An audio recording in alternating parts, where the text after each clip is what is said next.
the world government's biggest secret, the true ruler of the world, and the ancient enemy of the D-Clan.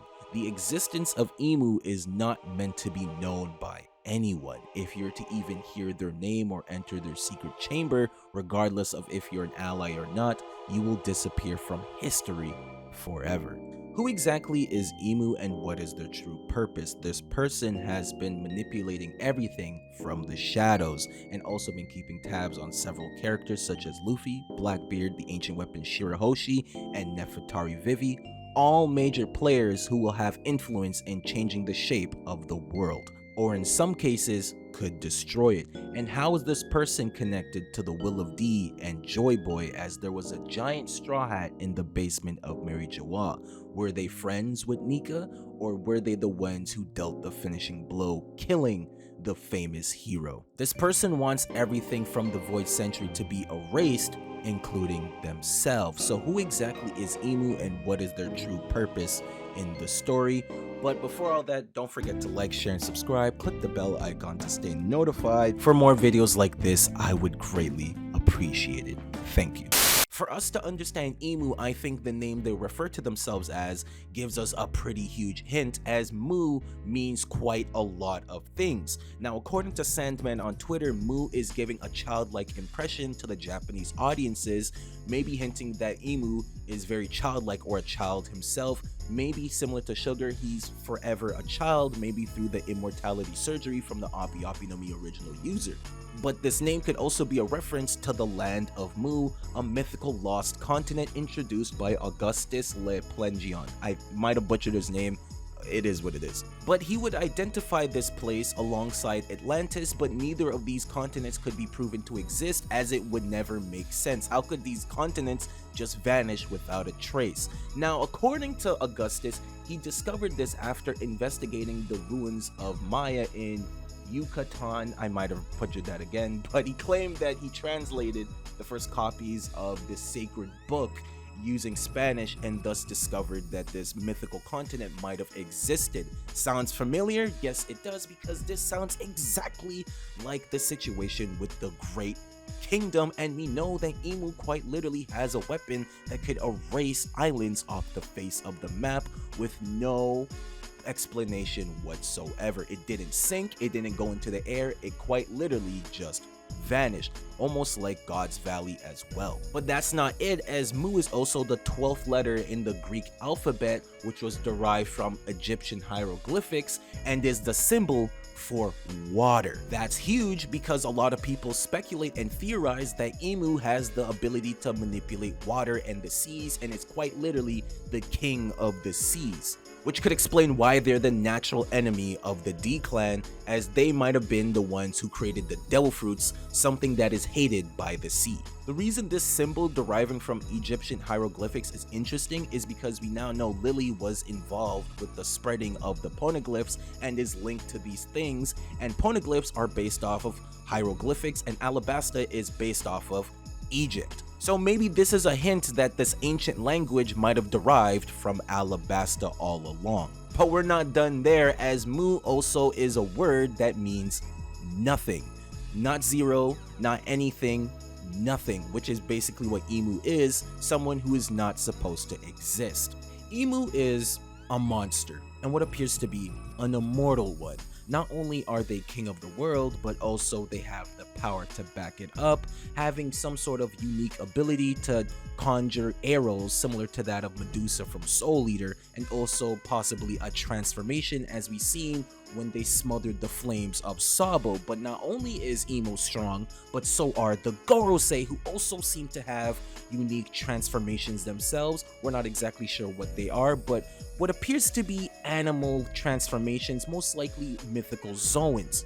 And these 5 guys were also able to tank a Fire Fist attack from Sabo, and he's someone who's able to fight against an admiral. This does make a lot of sense, as they are the highest authority in the world government and what appears to be the main guards of the king. It's hard to decipher what exactly their transformations are, but it appears to be a bird, a rhino, a bull, some sort of giant creature in the back, and something with a long neck that has ribbons around them similar to that of Luffy's Gear 5 and 4. Maybe Imu ate the Leviathan Devil Fruit, an ancient sea serpent known in the Bible that can manipulate the waters and the sea. And that's not too far-fetched, as there's a lot of biblical references in One Piece. But Imu to me is the most interesting one, as not only do they have their own transformation and also seem to be considerably strong, but also appear to be immortal, as King Cobra states he's heard the name Imu before, as one of the first 20 kings had a similar name. Now, if you remember, Doflamingo did state that he needed the immortality surgery in order to control the national treasure and become king of the world,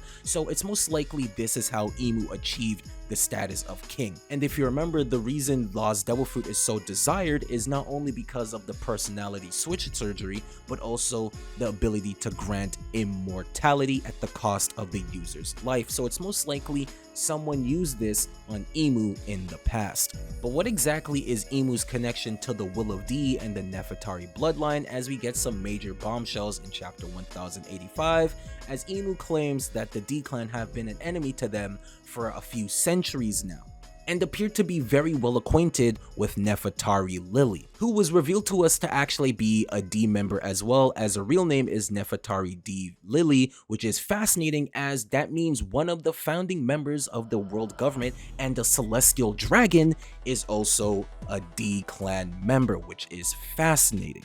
This actually makes a lot of sense, as the poneglyph in Alabasta tells you the location of where Pluton is, which is located in Wano, the same place the poneglyphs were created. Both Imu's remarks on this being an incompetence of Lily and a blunder is very interesting, because we as the reader know this was premeditated, as this was actually their way to spread the message of the truth to the future generations. And they're interested in Vivi most likely because she looks exactly like Lily from the past, and maybe she also possesses a similar ability that she had, which is why Imu wants her.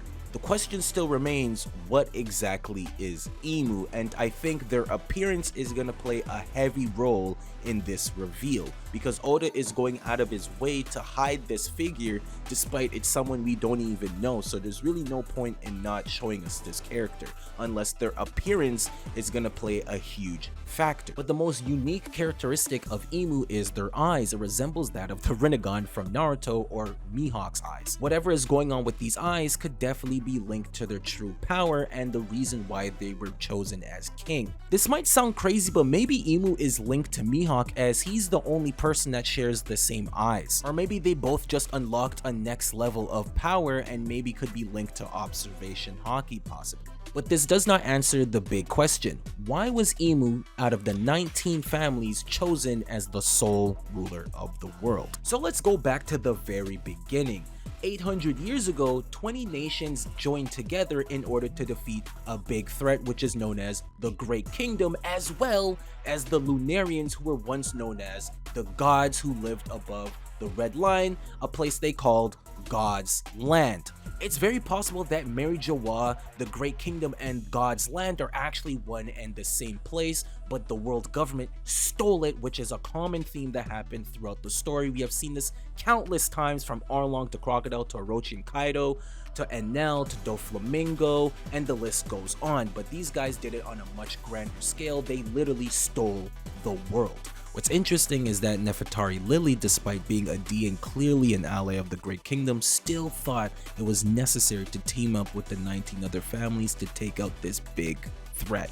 I truly believe the Great Kingdom had no ill will in the beginning, but through their experimentation and advanced technology, they were in a sense playing God, and everyone in the world was in fear of what potentially could happen with all that power. And maybe Devil Fruits, the desire of humanity, was just the last straw. Why was Imu chosen out of the 19 families to be the ruler of the world? Was it their unique ability to use the national treasure, or the weapon that was used to destroy Lelousia Kingdom that could potentially be one of the ancient weapons, Uranus? Or maybe it's because of their lineage. Maybe their bloodline is the purest of them all, I would guess, and they were chosen strictly due to their status, which makes a lot of sense, honestly.